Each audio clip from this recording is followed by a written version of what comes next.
इल्म की इब्तिदा है हंगामा, इल्म की इब्तिदा है हंगामा, इल्म की इंतहा है खामोशी।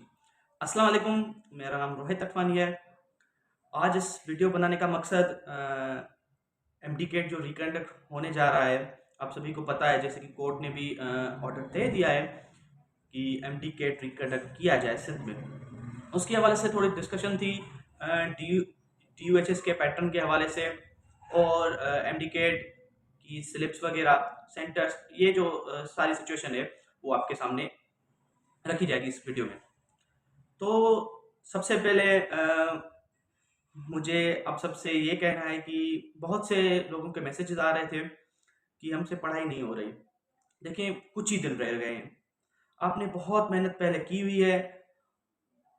मुझे लगता है, मुझे पता है, आप में से 90% प्लस स्टूडेंट वो हैं जिन्होंने अपनी मेरिट पर मार्क्स लिए थे 170 प्लस और 165 प्लस, तो वो अब भी कर सकते हैं। सबसे पहले जो इन सिचुएशन में होता है, अपनी मेंटल हेल्थ को सेट करना होता है। अगर आप परेशान हो गए, क्योंकि ये सिचुएशन ऐसी होती है, बिल्कुल आपने एक बार एमटीकेट क्लियर कर लिया है और आपके आपके अच्छे खासे चांसेस बन रहे हैं मेरिट पर सिलेक्ट होने के, और अचानक से आपको पता चले कि कुछ लोगों की वजह से, उसमें आपकी तो गलती नहीं थी ना, आप तो मेरिट पर थे, कुछ लोगों की वजह से आपका भी टेस्ट जो है दोबारा लिया जाएगा। बहुत हार्ड सिचुएशन है, बट आपको एक्सेप्ट करना है और एक्सेप्ट करते आपको अपनी जो है मेहनत को नहीं छोड़ना। मैं पहले भी यही ग्रुप में वॉइस भेजता रहा हूँ कि देखें, अगर रिकंडक्ट हुआ, आप पढ़ रहे हैं और रिकंडक्ट हुआ तो आपका फायदा है। अगर आप पढ़ रहे हैं, रिकंडक्ट नहीं हुआ, तो आपका कोई नुकसान है? नुकसान नहीं है। फिर भी बहुत से स्टूडेंट जो है ऐसे थे, उन्होंने अपना जो टाइम था वो इन चीज़ों में इन्वेस्ट कर दिया, कोर्ट के चक्करों में। मैंने आपको पहले भी बोला था कि जो हमारा सीएम है वो एक्स जस्टिस है, तो उसके डिसीजन को कैंसिल करना और एक अलग से न्यू डिसीजन, ये इजी नहीं है। 2017 में हुआ था, बट वो जो सीएम था हमारा, वो ऐसे सिनेरियो नहीं था। मैं आप सबको ये पहले भी बातें बता चुका हूँ। तो काफ़ी स्टूडेंट का ये सवाल था कि सेंटर चेंज हो सकते हैं, तो इसका सिंपल जवाब यही है कि सेंटर आपके चेंज नहीं हो सकते। आपके जो सेंटर थे एग्जैक्टली आपके वैसे ही सेंटर्स होंगे, जस्ट आपकी स्लिप न्यू आएगी जिसपे आपका सीट नंबर न्यू होगा, ब्लॉक्स वगैरह वो न्यू होंगे। बस आपके सेंटर्स सेम ही रहेंगे। जो लाड़काना था, लाड़काना जो हैदराबाद था, वो एग्जैक्टली सेम रहेगा, क्योंकि आपसे फॉर्म अगेन फिल नहीं किया जा रहा। अगर आपसे फॉर्म अगेन फिल करवाया जाएगा तो फिर चांसेस थे कि सेंटर चेंज होंगे, बट इतना टाइम नहीं है गवर्नमेंट के पास। फिर स्टूडेंट पूछते हैं कि भाई हमने सेंटर जो है लाड़काना रखा था, हमें अलॉट जो है हैदराबाद हुआ था, तो अब भी आपको हैदराबादी सेंटर मिलेगा। ठीक है, तो सेंटर जो है आपके चेंज नहीं होंगे। जो सेंटर आपको पहले अलॉट हुए थे वही आपको अलॉट होंगे। एडमिट कार्ड्स जैसे डीयूएचएस ने अनाउंस कर दिया है, वो 10 नवंबर के बाद आप सबको एडमिट कार्ड्स भी मिल जाएंगे। देखें, बहुत सारे स्टूडेंट मैं जो फील कर रहा हूँ अपनी सोसाइटी में, मेरे भी काफ़ी दोस्त हैं जो एमडीकेट दे रहे हैं, तो वो बहुत स्लो हो गए हैं। काफ़ी होशियार हैं, उनका अभी भी 170 प्लस 180 प्लस स्कोर आ चुका है, बट वो जो है अभी बोल रहे हैं कि हमारा रिदम सेट नहीं हो रहा, हम एक्सेप्ट नहीं कर पा रहे मेंटली कि हम टेस्ट दोबारा देंगे। देखिए, आपको एक्सेप्ट करना पड़ेगा। अगर आप लागरजाई में आप मेन टेस्ट आपका ये है, जैसे आपने वहां पर मेहनत की थी प्रीवियस जेएसएमई वाले में, आपको एग्जैक्टली सेम पैटर्न अप्लाई करना है। आपको अपने माइंड को भी सेम कूल रखना है। अगर आप फिर से परेशान हो जाएंगे तो आप में से बहुत सारे स्टूडेंट ये 19 तारीख वाला टेस्ट होने के बाद जो है बहुत पोस्ट लगाएंगे फेसबुक पर कि हमारे साथ तो नाइंसाफी हो गई है, पहले तो हमारे अच्छे नंबर थे, अब हमारे अच्छे नंबर नहीं है। देखिए, आप इंटेलिजेंट स्टूडेंट, जो भी इंटेलिजेंट स्टूडेंट है, मतलब जिसके 160 प्लस हैं, वो स्टूडेंट अभी भी अपना बेस्ट देकर एमटीकेट क्रैक कर लेंगे। 160 प्लस वाला मेरे हिसाब से उसका सिलेक्शन के चांसेस नहीं थे जेएसएमई वाली टेस्ट में, क्योंकि जेएसएमई की जो टेस्ट थी उनकी अगर हम एवरेज निकालें तो एवरेज स्टूडेंट के भी 170 प्लस मार्क्स थे और पेपर लीकेज के चांसेस अलग। तो अगर प्रीवियस टेस्ट में आप 160 प्लस ले ले चुके हैं तो आपके पास एक कॉन्फिडेंस होना चाहिए कि मैं अब भी बेस्ट दे सकता हूँ। अगर आप पढ़ाई नहीं करेंगे तो देखिए आपके साइनेप्सिस जो हैं वो कैसे सेट होंगे। अभी आपके पास क्या, आज जो है 2 तारीख है, कितने दिन रह गए? 17 दिन रह गए आपके पास, सिर्फ 17 दिन आपके पास रह गए। आप अगर इसमें भी ये बातें सोचेंगे कि भाई टेस्ट नहीं होगा, बहुत सारे स्टूडेंट ने डोनेशन ली थी। मैं वो ग्रुप में पर्सन नहीं बता सकता कि इनको ना दें, क्योंकि मुझे भी गालियाँ मिलती हैं कि आप भाई रिकंडक्ट की साइड क्यों हैं? भाई मैं रिकंडक्ट की साइड पहले भी नहीं था। मैं सिर्फ एक क्लियर कट आपको सिनेरियो बताता था कि ये सिनेरियो चल रहा है, और मेरी तरफ से जो है मेरा माइंड काम कर रहा है, क्योंकि मैं इन सब चक्करों में पड़ चुका हूँ। किसी को मालूम हो तो 2021 में हमने मेरे साथ काफ़ी दोस्त थे, मैं भी पैटिशनर था, सीएमसी पर केस भी किया हुआ था। तो इन चक्करों में मैं पड़ चुका हूँ, तो मैं आपको वही सजेस्ट करता था कि भाई इन साइड पर अगर आप ध्यान देंगे तो आपका जो मेन मोटिव है, आप पढ़ाई की साइड ध्यान नहीं दे पाएँगे। एक बंदे ने मुझे मैसेज किया, भाई हम बच्चे थोड़ी हैं, हमारा दोनों साइड पर ध्यान है, हम पढ़ भी रहे हैं और हम उनको सपोर्ट भी कर रहे हैं। ऐसा नहीं होगा। आप सबकॉन्शियसली जो है आप पढ़ दिखने में तो पढ़ रहे हैं, बट आप सबकॉन्शियस ऑफ माइंड जो है, सबकॉन्शियस लेवल जो होता है माइंड का, वो उनकी तरफ है, तो मतलब आप उनकी ही तरफ हैं। अब आप गेन नहीं कर पाएँगे, रीडिंग कर पाएँगे बट आप गेन नहीं कर पाएँगे। तो अपने आप को ऐसे कमज़ोर ना समझें और ऐसे चुप करके ना बैठें कि भाई हमसे नहीं हो रहा। जैसे आपने प्रीवियस पढ़ाई की हुई है, आप अभी बेस्ट दे सकते हैं। क्यों बेस्ट दे सकते हैं? मैं आपको लॉजिकली प्रूव कर रहा हूँ। भाई हम बेस्ट क्यों दे सकते हैं?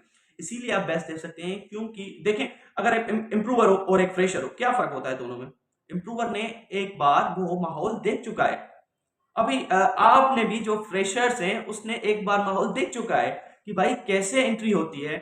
काफ़ी स्टूडेंट जो है पहले परेशान हो गए होंगे भीड़ को देखकर, काफ़ी सेंटर पर टाइमिंग से पहले पहुंच गए होंगे, और वो जैसे भीड़ होती है अंदर जाने में उनको 2-3 घंटे लग गए होंगे। तो अब आप सबको ये चीज़ें पता चल गई कि कैसे हमें जाना है, क्या करना है। तो आप अपना बेस्ट इसीलिए दे सकते हैं कि अब आपको सब चीज़ें पता है। तो मैं आपको यही सजेस्ट करूँगा कि अभी भी जो है लोग और केसेस में भी फाइल करें, में भी ना करें। 2 केसेस की तो वो तो डिसमिस हो गए, और नेक्स्ट जो 2 हैं उनका मुझे इतना पता नहीं है। बट मैं फिर भी आपसे कहूँगा कि इन चीज़ों पर ध्यान ना दें, अपनी पढ़ाई पर अपने मेन फ़ोकस जो है आपका वही होना चाहिए। मैं बार-बार यही बोल रहा हूँ, देखें अगर आप पढ़ाई कर रहे हैं और रिकंडक्ट नहीं हुआ, तो आपको कोई नुकसान है? नुकसान कोई भी नहीं है। घर बैठे नेटफ्लिक्स देखना या वेब सीरीज़ देखने से बेहतर था, आप पहले भी 2-3 घंटे पढ़ाई को दे देते। अभी भी टाइम जो है आपके पास बहुत टाइम है। 19 दिन कम नहीं है। मैं आपको जल्दी-जल्दी में बताता जाऊँ कि आपको करना क्या है। देखिए मोस्ट इम्पोर्टेंट जो है वो सबसे पहले पास्ट पेपर्स है। पास्ट पेपर्स भाई क्यों इम्पोर्टेंट है? एक तो आप प्रैक्टिस तो करेंगे एमसीक्यूज़ की, वो कहाँ से करें? आप अनऑथोराइज्ड एमसीक्यूज़ लेकर आएँगे, उसकी प्रैक्टिस करना शुरू कर देंगे। इससे अच्छा नहीं है कि आप एनटीएस के, सिंध के पास्ट पेपर सॉल्व करें, आपकी एमसीक्यू प्रैक्टिस भी हो जाएगी, और बहुत से चांसेस हैं, उनमें से एज़ इट इज़ एमसीक्यू आपका वहाँ पर आ जाए। तो सबसे पहले आपको पास्ट पेपर जो है कभी भी नहीं छोड़ने। भाई पास्ट पेपर कौन से करें? डाउग्रेड्स फॉलो करें, क्योंकि जब मैं लाइव आया था उसमें भी ये क्वेश्चन काफ़ी था कि डाउग्रेड्स हम सॉल्व करें। डाउग्रेड्स आपको कभी भी सॉल्व नहीं करना। क्यों सॉल्व नहीं करना? इसीलिए सॉल्व नहीं करना कि डाउग्रेड्स जो है वो टाइपिंग वाला है। सपोज़ आपके पास बुक था, एनटीएस का पेपर था और आपने किसी को दे दिया टाइप करने के लिए, तो टाइपिंग में मिस्टेक्स हो जाती हैं, उनकी की जो है ऊपर-नीचे हो जाती है, क्योंकि जो मेडिकल का स्टूडेंट होगा वो खुद भी टाइप नहीं करेगा, वो भी किस कंप्यूटर ऑपरेटर को दे देगा टाइप करना। तो डाउग्रेड्स में जो है की मिस्टेक्स हैं, मैंने खुद पढ़ के देखा हुआ है अपने टाइम में, तो उसमें की मिस्टेक्स हैं। सवाल जो है फिजिक्स का है और उसके ऑप्शन जो है केमिस्ट्री के हैं। ऐसे बहुत सारे बीसीक्यू हैं। एक-एक टेस्ट में 12-12, 15-15 मिस्टेक्स हैं। देखें आपको अगर कोई बीसीक्यू नहीं आ रहा, आपके दिमाग में बैठ गया कि इसका बी है, ठीक है, थोड़ा रट लिया, और वो एमसीक्यू अगर आ जाए, आपकी की गलत होने से जो है वहाँ पर एमसीक्यू गलत हो जाए, तो ये आपका बहुत बड़ा लॉस है। इससे अच्छा तो आप ना ही पढ़ते। तो भाई कौन से पास पेपर करें? पास पेपर आपको जो है ओरिजिनल एनटीएस के करने चाहिए। कहाँ से मिलेंगे? ओरिजिनल एनटीएस के पास पेपर हमने dawoids-testing-service.com वेबसाइट पर लिंक है, उसमें आप जाएँ, सारा मटेरियल पड़ा हुआ है। ओरिजिनल ईयर के साथ, ओरिजिनल की के साथ, की भी ओरिजिनल फॉलो करें जो उन्होंने दी हुई है। ऐसे आपके हिसाब से ठीक है, ये ऑप्शन सही है, क्या पता उन लोगों का लॉजिक दूसरा हो, तो उसकी की भी और एमसीक्यू ओरिजिनल भी वहाँ पर अपलोडेड है, आप वहाँ से पास्ट पेपर सॉल्व कर सकते हैं। कभी भी पास्ट पेपर्स को इग्नोर ना किया करें, उससे आपको अंदाज़ा लग जाएगा कि भाई टेस्ट आता कैसे है।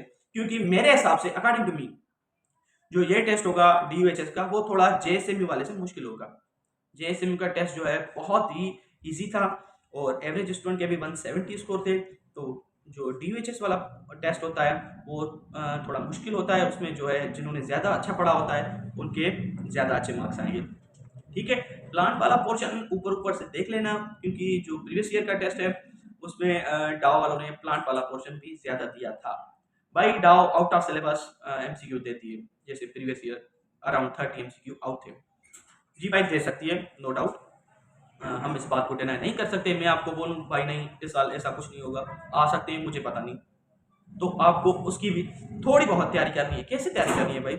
आउट ऑफ अगर सिलेबस हम जाएंगे तो इतना तो हमारे पास टाइम ही नहीं है। अब ऐसा करें, जो जो चैप्टर्स सिलेबस में हैं उनके लिमिटेड टॉपिक्स हैं। सपोज रिप्रोडक्शन चैप्टर है तो उसके लिमिटेड टॉपिक्स हैं, तो उसका प्लांट वाला भी पोर्शन कर लें, प्लांट वाला भी पोर्शन कर लें। जो चैप्टर्स में से टॉपिक शॉर्ट हैं वो आप चैप्टर पूरा कवर अप कर लें। प्रीवियस ईयर की अगर टेस्ट की हम हिस्ट्री देखें तो ऐसा हुआ है, तो इससे आपको बेनिफिट हो सकता है। ऊपर ऊपर से देखते जाएं और आपको MCQ प्रैक्टिस जो है, पास पेपर एकदम आपके रटे हुए होने चाहिए। कहीं भी आप अगर आपके सामने पास पेपर आ जाए, एटलीस्ट आप वो MCQ जो है वहां से गलत ना करें। ठीक है, और मैं फिर भी आपसे वही कहूँगा कि आपने इतनी इतनी मेहनत की हुई है, 2 साल, 2.5 साल आपने मेहनत की हुई है, अगर इम्प्रूवर है तो 3 साल मेहनत की हुई है, तो इन 10-20 दिन की लापरवाही की वजह से आप लापरवाही करेंगे, तो वो मेहनत ज़ाया ना करें। अपना भी थोड़ा ख्याल करें, क्योंकि मैं बहुत सारे स्टूडेंट से मिल भी चुका हूँ और मैसेजेस उनके पढ़ भी चुका हूँ। उनकी मेंटालिटी अब वैसी नहीं है जैसी जेएसएमयू वाली टेस्ट में थी। आप मेरी इस बात को एडमिट करेंगे कि भाई जैसे फील था जेएसएमयू वाली टेस्ट में कि एमडीकेट हो रहा है, ऐसा अभी यहाँ पर फील नहीं हो रहा। ऐसा ना करें, इसकी वजह से आपका बहुत बड़ा लॉस हो। जो स्टूडेंट पहले जिसका एग्रीगेट 88 बन रहा हो, ऐसे ना हो कि अब उसका एग्रीगेट जो 82 83 बन जाए। ये क्यों होगा? आपने पहले भी मेरिट पर लिए थे, अभी भी आप मेरिट पर लेंगे। आप सिर्फ और सिर्फ अपनी मेंटल हेल्थ को जो है वो सेट रखेंगे तो आप और अच्छे नंबर लेके आएंगे। देखें, आपको एक हाथ दिख रहे होंगे दो। सपोज करें एक आपका हाथ है और एक आपके पेरेंट का हाथ है। ये जो है मैं इसमें देखता रहता हूँ और इनसे मोटिवेशन भी मिलती रहती है। जो आपके पेरेंट्स हैं, सोचें उनके भी हाथ कभी आपकी तरह हुआ करते थे। उनके भी हाथ कभी आपकी तरह हुआ करते थे। अभी उन लोगों के हाथ ऐसे क्यों हैं? वो आपकी वजह से हैं। उन्होंने आपके लिए ऐसे समझो सर्वाइव किया है ऐसा। आपके लिए बहुत मेहनत की है उन्होंने। तो अपना भी ख्याल करें, उनकी मेहनत का भी ख्याल करें। ये रिंकल्स ऐसे ही उन्होंने अपनी जवानी जो है नहीं बिताई, वो आप पर उन्होंने इन्वेस्ट की हुई है। तो अपने आप को चिल रखें। सबसे पहला इन सिनेरियोज में मैं यही बोलता हूँ कि अपनी मेंटालिटी जो है वो आपकी सही होनी चाहिए। फिर आप पेपर जो है एग्जाम जो है वो अच्छे से सॉल्व कर पाएंगे। अगर आप हैं डिप्रेस तो आप एग्जाम जो है, जो आपको क्वेश्चन आ रहा होगा वो भी आप हड़बड़ाई में गलत करके आएंगे। तो इस इमेज को देखते रहिएगा, क्योंकि ये मुझे तो मोटिवेशन देता है। आप अपनी वजह से, अपने घर वालों की वजह से पढ़ाई ना छोड़ें कभी भी। आपके पास बहुत लिमिटेड टाइम है। जैसे ही आपने जो आपने जेएसएमयू की स्ट्रेटजी फॉलो की थी एमडीकेट वाली, वो ही अभी फॉलो करनी है। इन चीज़ों में ना पड़े कि रिकंडक्ट अभी भी चांस है कि मे भी ना हो। तो इन चीज़ों में कभी भी ना पड़े। आपका जो मोटिव होना चाहिए वो पढ़ाई होनी चाहिए। छोड़ दें इन चीज़ों को, रिकंडक्ट होगा, नहीं होगा। आप फिलहाल पढ़ाई करें। 19 तारीख को जो है टेस्ट, आप सभी को पता है रिकंडक्ट होने भी जा रहा है और कोर्ट ने भी ये फैसला कर दिया है। ठीक है, अगर फिर भी आपका कोई क्वेश्चन हो तो आप मुझे व्हाट्सएप पर भेज दीजिएगा। मैं सबको रिप्लाई नहीं कर पाता, पर फिर भी मैं पढ़ लेता हूँ और मेरे ज़हन में जो है आपके क्वेश्चंस होते हैं। जब भी मुझे टाइम मिलता है मैं वॉइस के ज़रिए या वीडियो के ज़रिए आपको रिप्लाई कर देता हूँ। Thank you so much. एक आपसे रिक्वेस्ट थी कि जाते-जाते चैनल को सब्सक्राइब करते जाना और बेल आइकन को भी हिट करते जाना। Thank you so much.